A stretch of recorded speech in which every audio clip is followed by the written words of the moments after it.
You're living a double life, and it's exhausting you. There's the person everyone sees, competent, appropriate, fitting perfectly into the life you've constructed. Then there's the other one, the one who appears in quiet moments and whispers, "This isn't it." The one who dreams of a completely different existence. The one who knows, with disturbing clarity, that you're performing a role rather than living a life. Carl Jung spent decades studying this split, and what he discovered will either liberate or terrify you. The person you think you are is usually a lie, and the person you want to be is often who you actually are, desperately trying to break free. Right now, you probably feel torn between security and authenticity, between what's expected and what's true, between maintaining your constructed life and burning it all down to find what's real. Jung called this tension the fundamental human struggle, not between good and evil, but between the false self we've created to survive and the true self waiting to live. He understood that this isn't just psychological theory. It's the lived reality of anyone who's ever felt like they're suffocating in their own successful life. The split manifests in countless ways. You excel at your job, but feel empty driving home. You maintain relationships that look perfect from the outside, while feeling profoundly alone within them. You achieve goal after goal, yet each success feels increasingly hollow. It's as if you're living someone else's life, because in a very real sense, you are. You're living the life designed by past fears, others' expectations, and societal demands rather than your own authentic desires. Jung knew this split intimately. For years, he was the rising star of psychiatry, Freud's chosen successor, a man with everything to lose. But beneath that professional identity, another Jung was stirring, the one who saw visions, who valued the mystical, who knew truths that couldn't be published in medical journals. The tension nearly destroyed him. His solution wasn't to choose one self over the other, but to understand why the split existed in the first place. What he discovered changed everything we understand about identity and authenticity. The privilege of a lifetime is to become who you truly are. Jung wrote this after realizing that most people die without ever meeting themselves. They perfect their performance so completely that they forget it's a performance. They identify so strongly with their mask that they forget there's a face beneath it.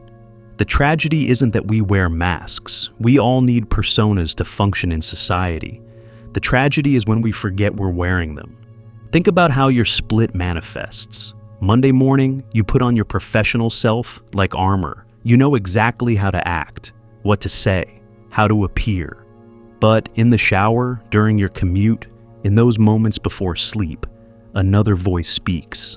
It says things like, "I can't do this anymore," or "There has to be more than this," or simply, "This isn't me." You silence it with busyness, with achievement, with the 1,000 distractions modern life offers. But Jung discovered something crucial. That voice isn't going away. In fact, the more you suppress it, the louder it gets. The voice often speaks through symptoms, that chronic fatigue that no amount of sleep cures. It might be your true self, exhausted from being buried alive, that anxiety that appears from nowhere. Perhaps it's your authentic nature, panicking from lack of oxygen. That depression that descends despite external success. It could be your unlived life, mourning its own absence. Jung saw these symptoms not as problems to medicate, but as messages from the psyche. Desperate communications from the self you're not allowing to exist. Your body keeps the score of this split existence.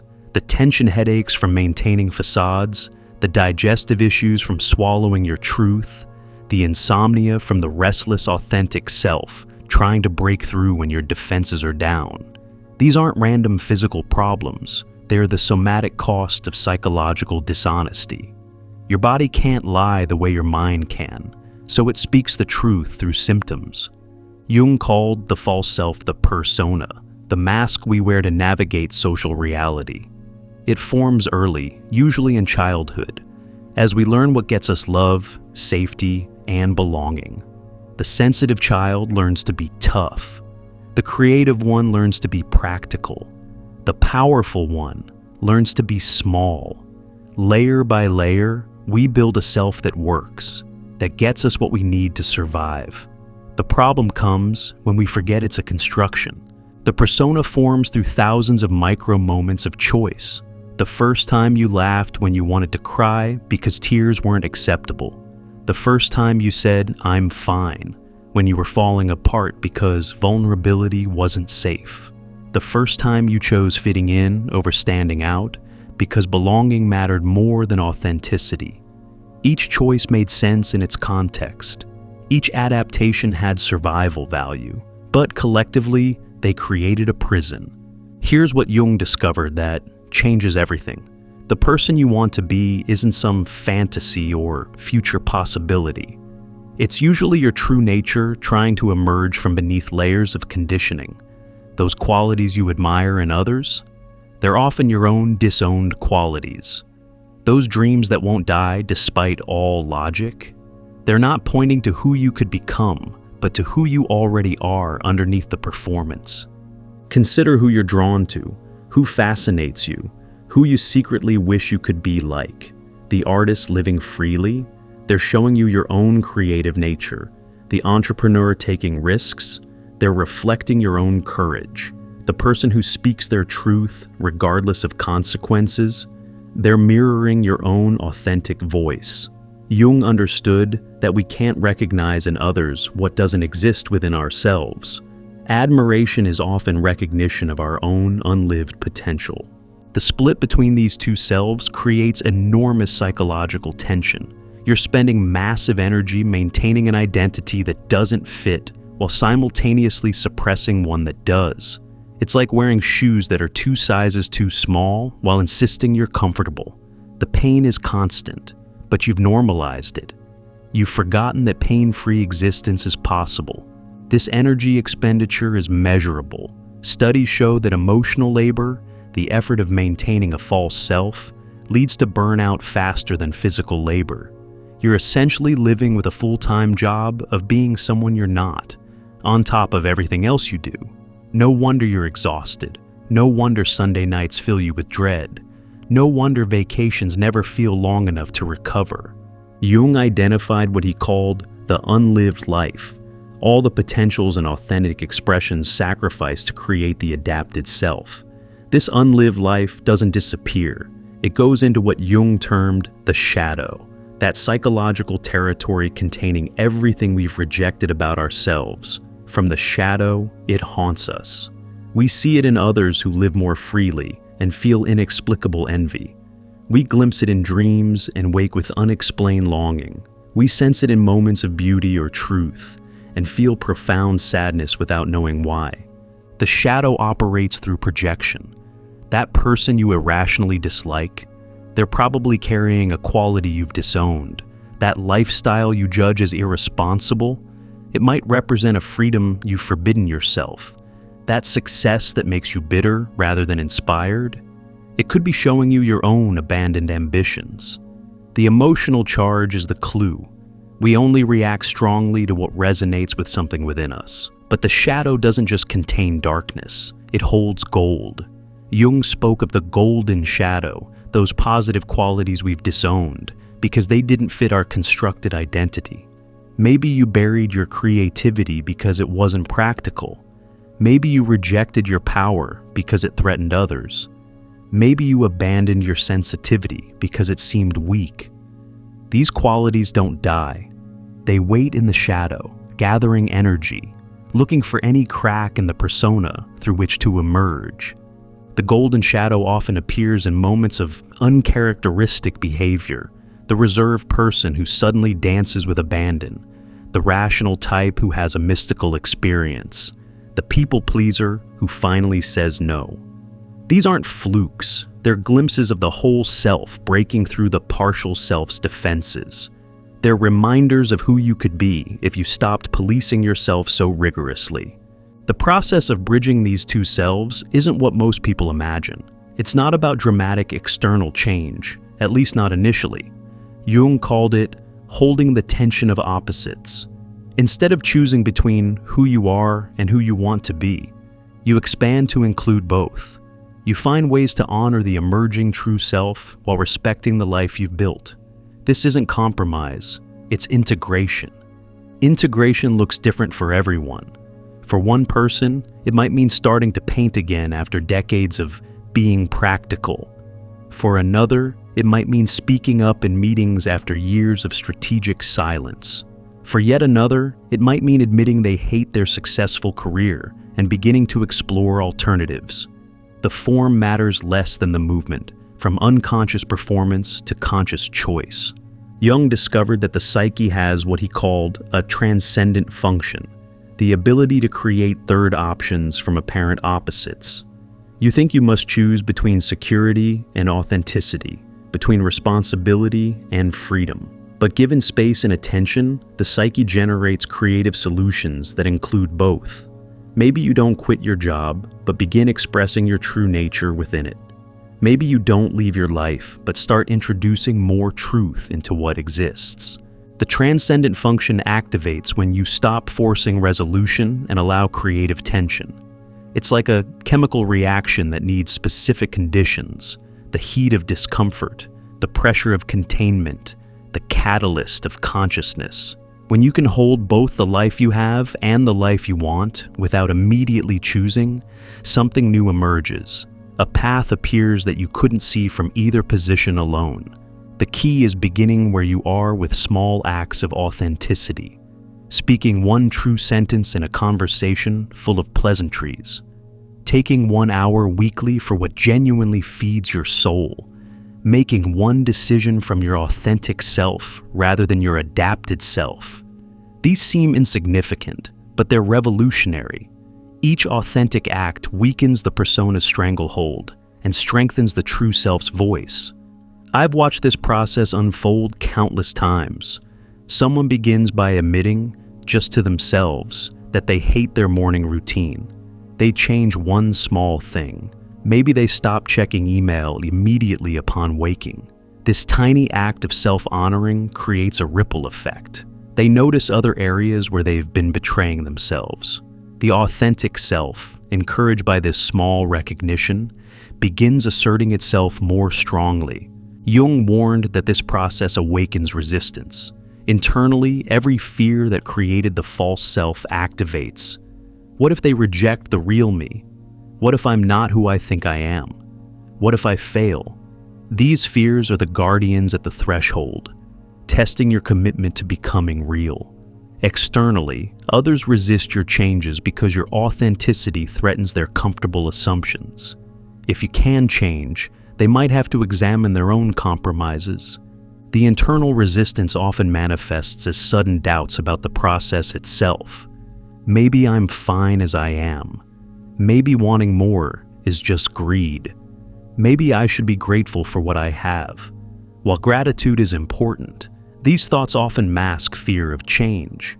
They are the persona's attempt to maintain control by making the status quo seem noble rather than simply familiar. External resistance can be even more challenging. Family members who say, "You're not yourself lately," when you're actually becoming yourself for the first time. Friends who feel threatened by your growth and try to pull you back. Colleagues who prefer the predictable version of you. This resistance isn't malicious, it's fear. Your change forces them to question their own choices. But Jung also observed that when someone commits to authenticity, life seems to conspire in their favor. Synchronicities multiply, meaningful coincidences that guide and confirm. The right people appear as the wrong ones fade away. Opportunities aligned with your true nature present themselves. It's as if the universe supports authenticity and resists falsehood. These synchronicities aren't magical thinking. When you're aligned with your true nature, you notice opportunities that were always there, but invisible to your false self. You attract different people because you're broadcasting a different frequency. You make choices that lead to different outcomes.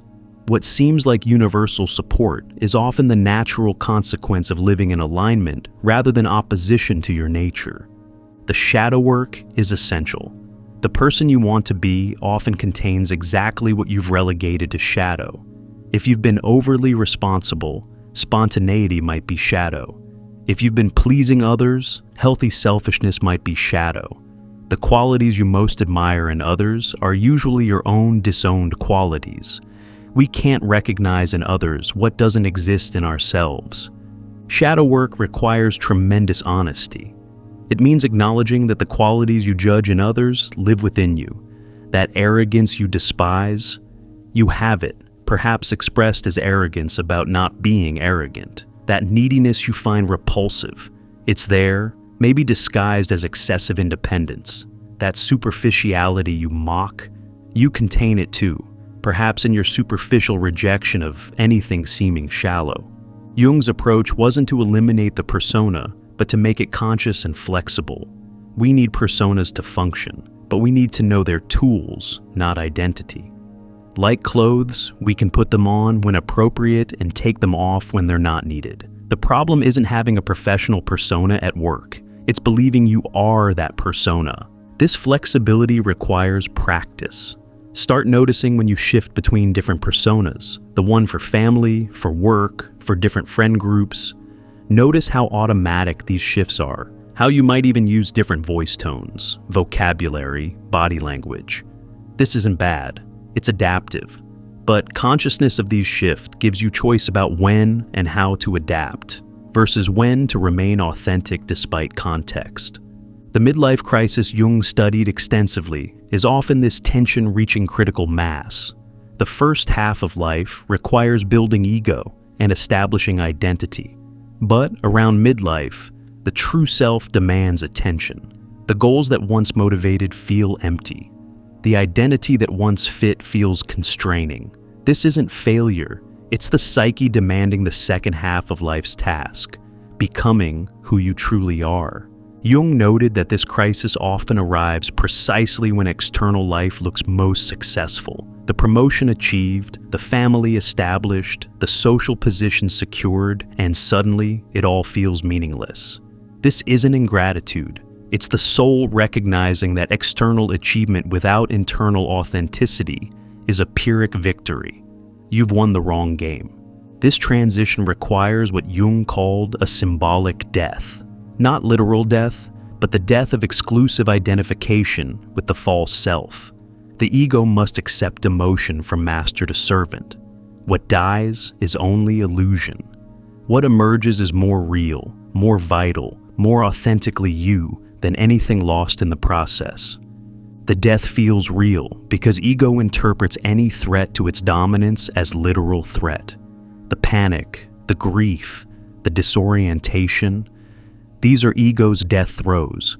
But what dies is only a construction.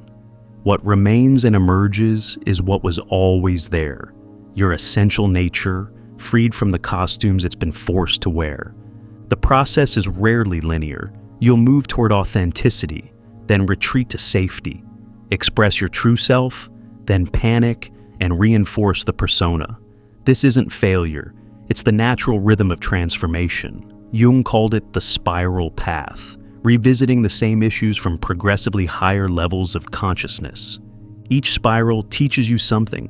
Maybe you express authenticity and face rejection, learning you can survive it. Maybe you retreat to persona and feel the suffocation more acutely, strengthening your resolve to break free. Maybe you find a middle ground that honors both sides, discovering integration possibilities. The spiral path ensures no experience is wasted. All serves the eventual emergence of wholeness. Dreams play a crucial role. While your conscious mind maintains the split, your unconscious works toward wholeness. Dreams reveal who you really are beneath adaptations. They show integration possibilities, symbols of emerging potential. Pay attention to recurring dreams during this transition. They often contain precise guidance your conscious mind can't access. Common dream themes during this transition include discovering new rooms in familiar houses, unexplored aspects of self, being naked in public, fear of being seen without personas, flying, freedom from limitations, or being chased, running from authentic self. These aren't random. They're your psyche's attempt to process and guide the transformation occurring. Jung emphasized that becoming who you truly are isn't selfish, it's service. The world doesn't need another copy, another person playing it safe. It needs originals.